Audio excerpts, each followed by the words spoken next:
মুন্সিগঞ্জের শ্রীনগর থানা থেকে আসামি ছিনতাইয়ের ঘটনায় জড়িতদের বিচারের দাবিতে বিক্ষোভ করছেন বৈষম্য বিরোধী শিক্ষার্থীরা। এ নিয়ে আরও জানাতে আমাদের সাথে যোগ দিচ্ছেন সহকর্মী শামীম আরমান। শামীম, এই বিক্ষোভ কখন থেকে শুরু হয়েছে? বিক্ষোভকারীদের সঙ্গে কোনো পক্ষ থেকে আলোচনার উদ্যোগ দেখতে পেয়েছেন কি?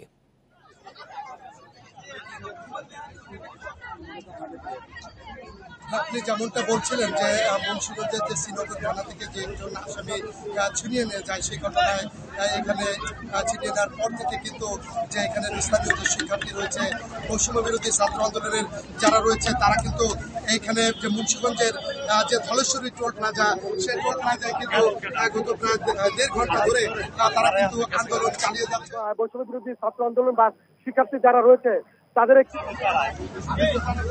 প্রশাসনের কাছ থেকে যে আসামি ছিনিয়ে নিয়ে গেল, দেশের এমন একটা পরিস্থিতিতে তারা এই আসামিকে ছিনিয়ে নেওয়ার মতো যে দুঃসাহসিকতা তারা এটা দেখালো। এবং এখানে তারপর এমন একটি পরিস্থিতির কারণ কিন্তু তারা কখনো কল্পনা করতে পারেনি, যার দরুন কিন্তু তারা এখানে বৈষম্য বিরোধী ছাত্র আন্দোলন এবং শিক্ষার্থীরা তারা রাস্তায় নেমে এসেছে এবং তারা পুলিশ প্রশাসনকে আলটিমেটাম দিয়েছে যদি অতি দ্রুত তাদেরকে গ্রেপ্তার করা না হয় তাহলে তারা লাগাতার কর্মসূচির মতো কর্মসূচি দিতে পারে। এবং যার কারণে তারা কিন্তু ধলেশ্বরী যে টোল প্লাজা, সেই টোল প্লাজার সামনে গত আধা ঘন্টা আগে তারা প্রায় 1 ঘন্টা ব্যাপী কিন্তু চলাচল বন্ধ করে দিয়েছিল। এক্সপ্রেসওয়ে, জাতির পিতা হযরত ইব্রাহিম আলাইহিস সালাম যে এক্সপ্রেসওয়ে, সেখানে সেটি বন্ধ করে দেয় এবং তারপরে কিন্তু সমস্ত যান প্রায় আটকে যায়। তারপর এখানে প্রশাসনের যারা উচ্চতর কর্মকর্তা তারা এখানে এসেছেন। সিরাজদি খানের যে সহকারী senior police super Imran Khan, তার নেতৃত্বে পুলিশ যখন আসে, তারা তাদেরকে অনুরোধ করে যে অন্তত মানুষের কষ্ট লাগবে যাতে তারা কিন্তু সরে যায়। কিন্তু শিক্ষার্থীদের একটি কথা, অনতিবিলম্বে যদি তাদেরকে গ্রেপ্তার করা না হয় এবং আইনের প্রতি শ্রদ্ধা রেখে তারা যদি এই আসামিকে তাদেরকে হস্তান্তর না করে, তাহলে কিন্তু তারা লাগাতার কর্মসূচি দিতে বাধ্য হবে।